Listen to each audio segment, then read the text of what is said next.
नमस्कार दोस्तों, स्वागत है आपका एक बार फिर से YouTube के चैनल टैक्स ऑफिसर में। तो आज के दिन का इंतज़ार बहुत सारे टैक्स पेयर फ्रेटर्निटी के लोग कर रहे थे। 43rd जीएसटी काउंसिल की मीटिंग फाइनली हो चुकी है और ये रहा प्रेस रिलीज आपके सामने। और जैसा कि स्पेकुलेशन मैंने अपने पिछले वीडियो में लगाया था, जो एमनेस्टी स्कीम और लेट फीस को लेकर सारी की सारी चीज़ें एज इट इज़ इस जीएसटी काउंसिल मीटिंग में आई है। तो फाइनली जीएसटी काउंसिल की मीटिंग हो चुकी है और जो भी रिलैक्सेशन आपको मिलनी थी वो मिल चुकी है। बट इस रिलैक्सेशन के बारे में इस वीडियो में हम जानेंगे, कंप्लीट डिटेल्स मिलने वाली है दोस्तों आपको सिंगल वीडियो में। तो अगर आपको इस वीडियो का कंटेंट अच्छा लगता है तो इस चैनल को सब्सक्राइब जरूर कर लें फ्यूचर में नोटिफिकेशन के लिए। और अगर आपको वीडियो का कंटेंट अच्छा लगता है तो अपने दोस्तों में इसे लाइक और शेयर कीजिए। तो आइए दोस्तों, बिना किसी देरी के चलते हैं, सारे पॉइंट्स कवर करूंगा इस वीडियो में। Let's get started.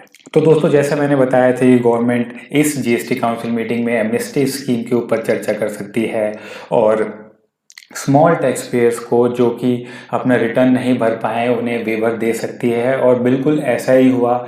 जुलाई 2017 से लेकर अप्रैल 2021 तक कि आपकी जितनी भी जीएसटीआर 3B रिटर्न्स हैं, अगर आपने उन रिटर्न्स को अभी तक फाइल नहीं किया है तो अब वो टाइम आ चुका है कि आप उसे फाइल कर दें, क्योंकि अब लेट फी जो है वो कैप कर दी गई है 500 रुपये उनके लिए जिनका रिटर्न जो है निल है। और अगर आपकी लाइबिलिटी है तो आपकी जो लेट फीस है वो 1000 कर दी है। तो बहुत ही अच्छी अपॉर्चुनिटी है टैक्स पेयर्स के बीच में। ये जो लेट फी की कैपिंग है ये इसमें आपको 31 अगस्त तक का टाइम दिया गया है। तो मेक श्योर कि आप अपना जीएसटीआर 3B पुराने रिटर्न्स जो हैं वो टाइमली फाइल कर लें। साथ ही साथ उन्होंने सेक्शन 47 को ही रैशनलाइज करने की बात की है और ये कहा है कि फर्दर फ्यूचर में जो भी रिटर्न्स हैं जीएसटीआर 3B और जीएसटीआर 1 उसकी कैपिंग उन्होंने फ्यूचर में कर दी है 500 रुपये। तो अब हमें याद रखना है कि तो अगर आपका निल रिटर्न है तो फ्यूचर में आप कभी भी रिटर्न जीएसटीआर 3B और जीएसटीआर 1 की लेट भरते हैं तो 500 लेट फी जो है कैप कर दी गई है, जो कि पहले 1000 थी। और यहीं पर जो दूसरे टैक्स पेयर्स हैं जिनका टर्नओवर 1.5 करोड़ तक का है उनकी लेट फी की कैपिंग 2000 की है। और अगर 1.5 करोड़ से 5 करोड़ के बीच में आपका टर्नओवर फॉल कर रहा है तो लेट फी की कैपिंग 5000 की गई है।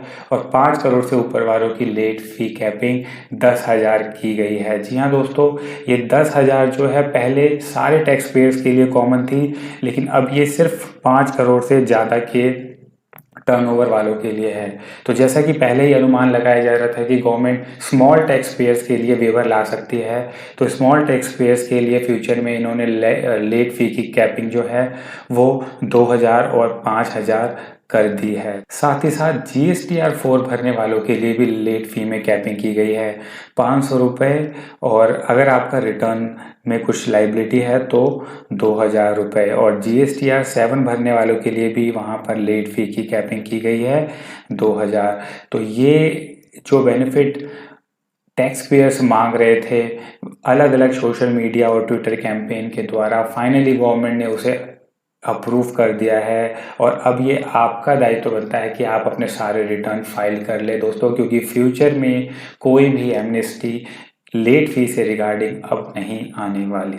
साथ ही साथ इसके अलावा जो उन्होंने रिलैक्सेशन दिया है वो दिया है आपकी due date of filing GSTR 1 और आईएफएफ जो आप मई मंथ की फाइल करेंगे उसको 15 दिन के लिए जीएसटीआर 1 की ड्यू डेट जो है वो एक्सटेंड कर दी गई है। साथ ही साथ जीएसटीआर 4 जो आपको भरना था 2020-21 का वो 31 जुलाई 2021 कर दी है उसकी डेट की। और आईटीसी 4 फॉर्म जो हम भरते हैं क्वार्टर का उसकी भी डेट बढ़ा दी है और 30 जून कर दिया है। और सबसे इम्पोर्टेंट है रूल 36(4) को भी उन्होंने एक्सटेंड करके जो अप्रैल मई जून इन तीनों मंथ का कम्युलेटिव जो है वो कर दिया है। इसका मतलब जो रूल 36(4) है जो हमें 5% एक्स्ट्रा आईटीसी क्लेम करने की इजाज़त देता है, वो हमें मंथली ना देखकर अप्रैल, मई और जून इन तीनों मंथ का जो भी कम्युलेटिव आईटीसी होगा उसका 5% हम एक्स्ट्रा ले सकते हैं। तो ये रूल 36(4)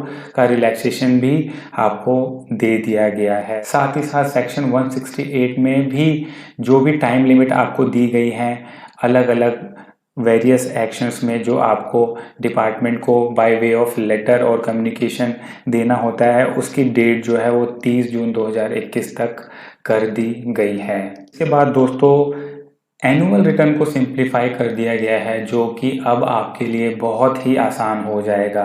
जीएसटीआर 9C उन्होंने पहले ही सेल्फ सर्टिफाई करके रिकन्सिलेशन स्टेटमेंट जो है उसको अलाउ कर दिया गया था, जिसमें आपको चार्टर्ड अकाउंटेंट की ज़रूरत नहीं होती है। इस बार उन्होंने एनुअल रिटर्न को भी चेंज कर दिया गया है और कहा है कि अगर आपका टर्नओवर 2 करोड़ से कम है तो जीएसटीआर 9 और 9A जो है वो आपको नहीं फाइल करना है, और अगर आपका टर्नओवर 5 करोड़ से कम है तो आपको जीएसटीआर 9C ही फाइल नहीं करना है। इससे ऊपर के टर्नओवर वालों को जीएसटीआर 9C फाइल करना है, बट सेल्फ सर्टिफिकेशन जिसमें किसी भी तरह की चार्टर्ड अकाउंटेंट सीए की ज़रूरत नहीं है। और साथ ही साथ सेक्शन 50 जो कि इंटरेस्ट से रिलेटेड है उसके बारे में भी चर्चा हुई और जल्द ही उसको नोटिफाई करा दिया जाएगा। और एक इम्पॉर्टेंट मेजर जीएसटी काउंसिल ने ये लिया है कि जीएसटीआर 1 और 3B रिटर्न जो है जो कि टेम्परेरी रिटर्न थे, अब इसको डिफ़ॉल्ट रिटर्न फाइलिंग सिस्टम बना दिया जाएगा और ये रिटर्न अब फाइनल हो जाएगा। इसके अलावा दोस्तों आईजीएसटी और कस्टम ड्यूटी पे एग्जेम्पशन मिली है मेडिसिन जैसे कि ब्लैक फंगस की मेडिसिन एम्फोटेरिसिन बी और बाकी कोविड रिलेटेड जितने भी इक्विपमेंट्स हैं उन पे जो जीएसटी का रेट है वो 12% से घटा के 5% कर दिया गया था। तो बहुत ही इंपॉर्टेंट फैसले आज जीएसटी काउंसिल की मीटिंग में लिए गए हैं। आशा करता हूँ आप सब टैक्स फ्रेटर्निटी को ये डिसीजन काउंसिल का पसंद आया होगा और साथ में ये वीडियो भी। तो दोस्तों इस वीडियो को अपने दोस्तों में ज़्यादा से ज़्यादा दोस्तों में शेयर कीजिए, लाइक कीजिए और इस चैनल को सब्सक्राइब कीजिए। जुड़े रहिए इस चैनल के साथ। आशा करता हूँ आपका दिन शुभ हो। जय हिंद।